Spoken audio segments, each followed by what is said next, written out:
اللہ جل جلالہ کا ارشاد گرامی ہے، تبارک الذی بیدہ الملک، بڑی بابرکت ہے وہ ذات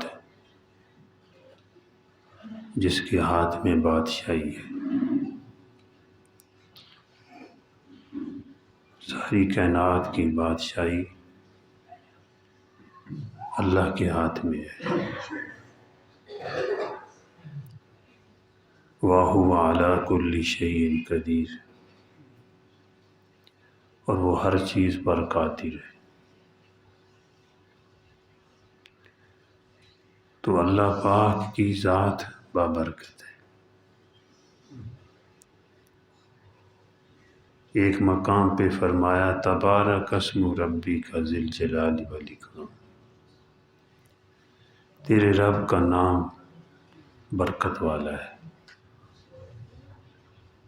تیرے رب کا نام بابرکت ہے، اور وہ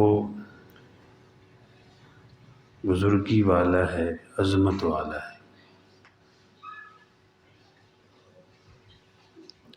تبارک اسم ربک ذی الجلال والاکرام،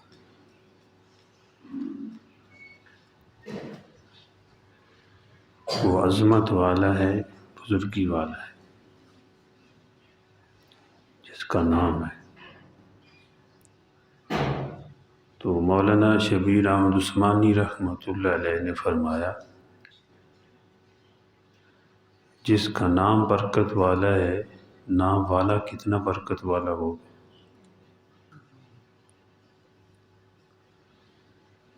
جب نام برکت والا ہے، اسم برکت والا ہے، تو مسمى کتنا بابرکت ہوگا۔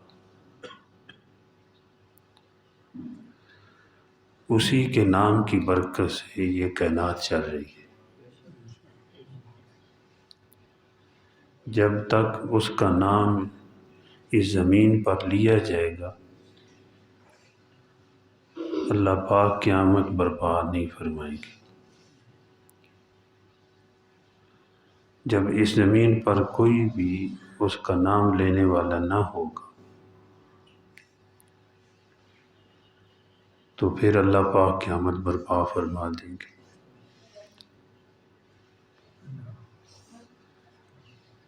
ہمارے شیخ فرمایا کرتے تھے کہ جب کوئی نام لینے والا ہوگا تو اللہ پاک فرمائیں گے اب میرا کو نہیں رہا، میں اس کائنات کے شامیانے کو لپیٹتا ہوں، بس ختم کر دیتا ہوں۔ اب میرا کو نہیں رہا، میرا نام کو نہیں لے رہا۔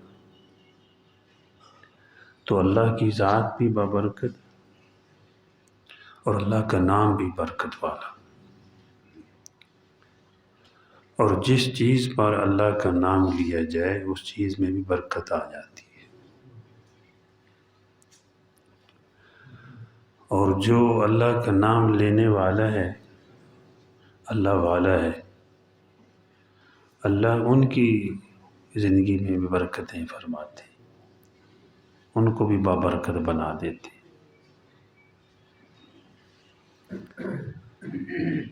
جیسے حدیث میں آیا ہے البرکۃ مع اکابرکم، برکت تمہارے اکابر کے ساتھ، بڑوں کے ساتھ ہے۔ مطلب کیا ہے کہ بڑوں کے راستے میں برکت ہے، خیر ہے۔ وہ بڑے کون ہیں؟ وہ نیک لوگ ہیں، اللہ کے پیارے ہیں، وہ بڑے ہیں۔ الخیر مع اکابرکم، فرمایا خیر جو ہے تمہارے بڑوں کے ساتھ ہے۔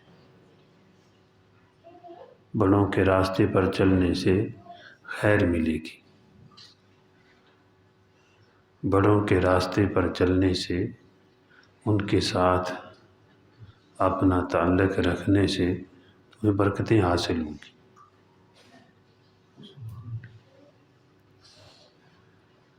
تو اپنے بڑوں سے جو کٹ جاتا ہے بھائی، امت میں دیکھا گیا تاریخ میں کہ وہ دین سے دور ہو گیا۔ اس لیے ائمہ دین، نیک لوگ، خصوصاً جو دین میں بڑے ہوئے ہیں، ان کی محبت یا ان کے ساتھ تعلق یہ بڑا ضروری ہے۔ اللہ سب کو عطا فرمائے اور اللہ پاک ہمیں جوڑے رکھے اپنے پیاروں کے ساتھ، اپنے بڑوں کے ساتھ۔ تو جو ان بڑوں کی، اپنے بڑوں کی خدمت کرتا ہے، اللہ ان کو بھی بڑا بنا دیتے ہیں، ان کو بھی نوازتے ہیں۔ آپ صلی اللہ علیہ وسلم نے نصیحت فرمائی ہے اولاد کو، والدین کے بارے میں۔ فرمایا اگر تیرا والد چل رہا ہے تو اس کے آگے آگے نہ چل، وہ کھڑا ہے تو بیٹھنا۔ اور فرمایا جو اپنے آبا کی خدمت کرے گا، فرما برداری کرے گا، تو اس کی اولاد اس کی فرما برداری کرے گی۔ یعنی جو اپنے بڑوں کی خدمت کرے گا، ان کو راحت پہنچائے گا، ان کے ساتھ نیکی کرے گا، تو اس کے چھوٹے جو ہیں اس کے ساتھ نیکی کریں گے اور اس کو راحت پہنچائیں گے، اس کی خدمت کریں گے۔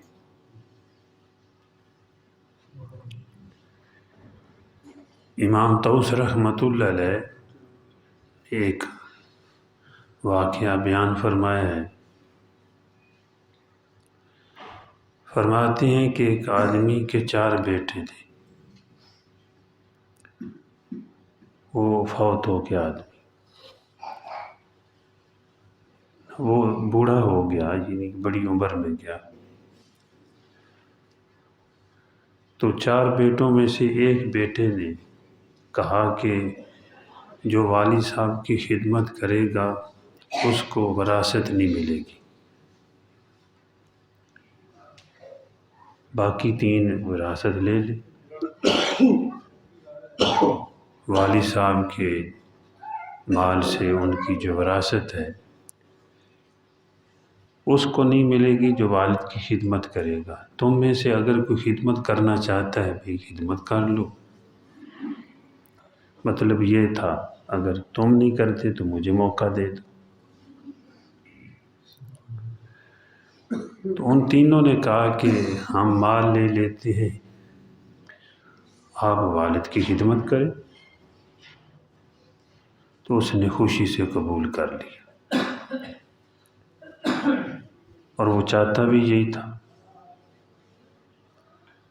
اب 3 بیٹوں نے، 3 بھائیوں نے مال لے لیا اپنے والد کا۔ تو ایک بیٹے نے مال والا لے لیا، ایک بیٹے نے مال والا لے لیا، جس کا مال تھا اس کو لے لیا۔ تو وہ خدمت کر رہے ہیں۔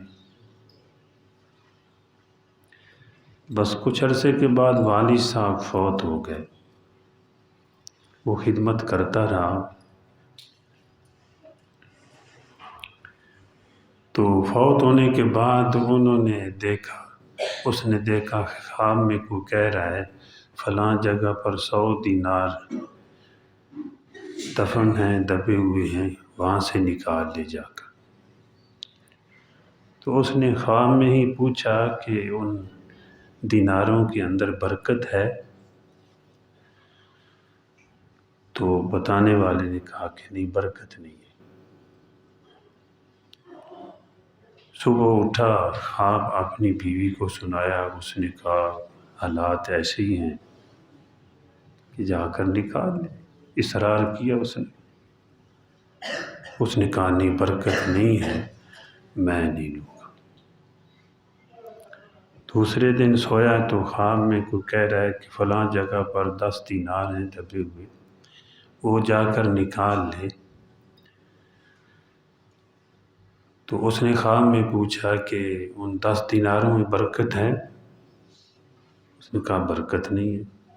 صبح خواب اپنا بیوی کو سنایا، بیوی نے پھر اصرار کیا، نکال لی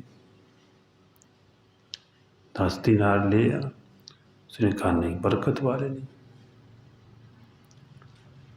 نہ نکالے۔ اللہ اکبر۔ اگلے دن ایک ساتھی سے میں بات کر رہا تھا، بھائی مال دینا اتنا مشکل نہیں ہے، مل رہا ہو چھوڑ دینا مشکل ہے۔ مال دینا اتنا مشکل نہیں ہے، کوئی دے رہا ہو پھر نہ لے، چھوڑ دے، دینی تقاضے کی وجہ سے، کسی وجوہات سے، یہ مشکل ہے، یہ ایک مجاہدہ ہے، اس میں نفس کو جو ہے دبانا پڑتا ہے۔ پھر انسان کی طبیعت میں مال کی حرص تو ہے، تو بہرحال اس نے 10 دینار بھی نہ لی، اس نے کہا کہ نہیں میں نہیں نکالوں گا۔ تیسرے دن سویا تو خواب میں کوئی کہہ رہا ہے کہ فلاں جگہ پر 1 دینار دفن ہے، دبا ہوا ہے، وہاں سے جا کر نکال لے۔ تو اس لڑکے نے پوچھا کہ برکت ہے اس میں؟ کہا ہاں برکت ہے۔ صبح اٹھا، جا کر دینار وہاں سے نکال لیا۔ دینار سونے کا ایک سکہ ہوتا تھا، آج کل تو کویت کا دینار ہے نا، وہ دوسری صورت ہے، لیکن اس وقت سونے کا وہ سکہ ہوتا تھا دینار۔ پر آج بھی دینار جو ہے کہتے ہیں دنیا میں اس کی قیمت زیادہ ہے، نسبت کوئی سونے کے ساتھ ہوگی اس کی بھی۔ اللہ اکبر۔ تو اس نے جا کر 1 دینار نکال لیا، بازار سے آتے ہوئے 2 مچھلیاں خریدی۔ جب مچھلیوں کا پیٹ چاک کیا تو دونوں میں سے 2 لال نکلے، موتی نکلے قیمتی۔ تو وقت کے بادشاہ کو جب ان موتیوں کا پتہ چلا کہ نایاب موتی ہیں، آج تک ایسے موتی کسی نے دیکھے نہیں ہیں، تو اس نے بلا کر اسے خریدے۔ تو قیمت لگی 90 خچر زر سے لدے ہوئے، اس کو دیے تو اس نے 2 موتی دیے۔ یہ خدمت کا بدلہ ہے۔ 90 خچر دولت و زر سے لدے ہوئے اس کو ملے، تو اس نے 2 موتی دیے، بادشاہ خریدار بنا۔ اگر وہ ساری عمر بھی کماتا رہتا، اتنا کما ہی نہیں سکتا تھا، اللہ پاک نے اتنا عطا فرمایا۔ تو اللہ پاک کے پاک نبی صلی اللہ علیہ وسلم فرماتے ہیں البرکۃ مع اکابرکم، برکت تمہارے بڑوں کے ساتھ ہے۔ والدین اگر ان کی خدمت کرے گا اللہ برکت عطا فرمائے گا، رزق میں برکت عطا فرمائے گا۔ استاد کی خدمت کرے گا اللہ پاک علم میں برکت فرمائے گا۔ دنیا میں بھی اللہ برکت ایسے لوگوں کو برکات سے نوازتے ہیں۔ حدیث میں آیا ہے کہ جس کو اللہ پاک دین کی فقاہت عطا فرماتے ہیں، دین کی سمجھ، فقہ، فرمایا اللہ پاک اس کو ایسی جگہ سے روزی عطا فرمائیں گے جہاں سے گمان بھی نہیں ہوگا، آدمی سوچ بھی نہیں سکتا کہ وہاں سے مجھے رزق ملے گا، اللہ پاک ایسی جگہ سے اس کو روزی عطا فرمائیں گے۔ جو دین کی فقاہت حاصل کرے گا جو دین کی جس کو اللہ سمجھ عطا فرمائیں گے، دین کی فقہ جس کو حاصل ہوگی، وہ رضا کا ہوں، فرمایا اس کا رزق ایسی جگہ سے کہ جہاں سے اس کو گمان بھی نہیں ہوگا۔ تو اللہ پاک کا نام بھی برکت والا، اللہ کی ذات بھی برکت والی، اور جس چیز پر بھی اللہ کا نام لیا جائے اس میں برکت آ جاتی ہے۔ اور جن مقامات پر اللہ کا نام لیا جاتا ہے وہاں بھی وہ مقامات برکت والے ہو جاتے ہیں، وہاں بھی برکات حاصل ہوتی ہے۔ مسجد اقصیٰ ہے نا، اس کے بارے میں اللہ نے فرمایا خود الذی بارکنا حولہ، اس کے ارد گرد اللہ پاک نے برکت رکھ دی ہے۔ تو مسجد اقصیٰ خود کتنی برکت والی ہوگی، اس کا ایریا جو ہے، اس کا ارد گرد جو اس کا ایریا ہے، علاقہ ہے، وہ برکت والا فرمایا۔ تو مسجد اقصیٰ میں کتنی برکت ہے۔ ایسی جو ہے حرمین شریف ہیں، سیدنا ابراہیم علیہ السلام نے دعائیں فرمائی ہیں، تو آج دنیا کی نعمتیں وہاں حرمین شریفین میں ملتی ہیں، حرم کعبہ میں، وہ مکہ معظمہ میں۔ حضور صلی اللہ علیہ وسلم نے برکت مانگی مدینہ منورہ کے لیے کہ یا اللہ میرے بابا ابراہیم نے جو دعا مانگی اس سے میں دوہری مانگتا ہوں برکت مدینہ منورہ کے لیے۔ تو مدینہ منورہ میں کتنی برکتیں نعمتیں ملتی ہیں دنیا کی، مشرق مغرب کی نعمتیں وہاں پر ہیں۔ سب سے بڑا کہ اللہ کا گھر وہاں ہے، مدینہ منورہ میں حضور کا گھر بھی ہے صلی اللہ علیہ وسلم۔ رات کو ہم بات کر رہے تھے بھائی، روزہ اقدس سے گزرتے ہوئے بعض لوگ جھانکتے ہیں، تو کسی اللہ والے نے فرمایا بھائی جھانکنا یہ امی کا گھر ہے۔ بھائی عائشہ صدیقہ رضی اللہ تعالی عنہ کا یہ گھر ہے، بادب ہو کے گزر، وہاں اللہ والے نظر بھی نہیں اٹھاتے، دبے دبے وہاں سے گزرتے ہیں، صلاۃ و سلام عرض کرتے ہیں، الصلاۃ والسلام علیک یا رسول اللہ، السلام علیک ایھا النبی ورحمۃ اللہ وبرکاتہ۔ مختلف الفاظوں کے ساتھ اپنی محبت سے لوگ وہاں سلام عرض کرتے ہیں، وہاں سے گزرتے ہیں، وہ بھی بڑے ادب سے وہاں سے گزرتے ہیں، اونچی آواز بھی نہیں کرتے۔ تو کسی نے کہا جھانک نہیں، یہ تیری امی کا گھر ہے، یعنی حضرت مائی عائشہ صدیقہ رضی اللہ تعالیٰ، انہوں نے خواب دیکھا نا کہ میرے گھر میں ایک چاند آ گیا، پھر دوسرا آ گیا، پھر تیسرا آ گیا، وہ میرے چاند میرے گھر میں اتر رہے ہیں۔ تو خواب کی تعبیر پوچھی تو حضور صلی اللہ علیہ وسلم وفات کے بعد آپ دنیا سے تشریف لے گئے، وہاں دفن ہوئے، فرمایا یہ پہلا چاند ہے۔ اس کے بعد ابوبکر صدیق، پھر عمر فاروق رضی اللہ عنہ نے خود بتایا کہ چوتھی یہاں قبر ہوگی سیدنا عیسیٰ علیہ السلام کی۔ مائی صاحبہ جو تھی نا ام المومنین حضرت عائشہ صدیقہ رضی اللہ تعالی، آپ امت کی ماں ہیں، تو وہ جہاں بھی جاتی تھی پوری نماز پڑھتی تھی، نماز قصر نہیں پڑھتی تھی۔ مکہ معظمہ میں آتی تو نماز پوری پڑھتی سفر کے دوران۔ تو ان سے کسی نے پوچھا کہ آپ نماز قصر نہیں پڑھتی، یعنی زور کی 2 رکعتیں ہوتی ہیں سفر میں، تو آپ جو ہے پوری نماز پڑھتی ہیں۔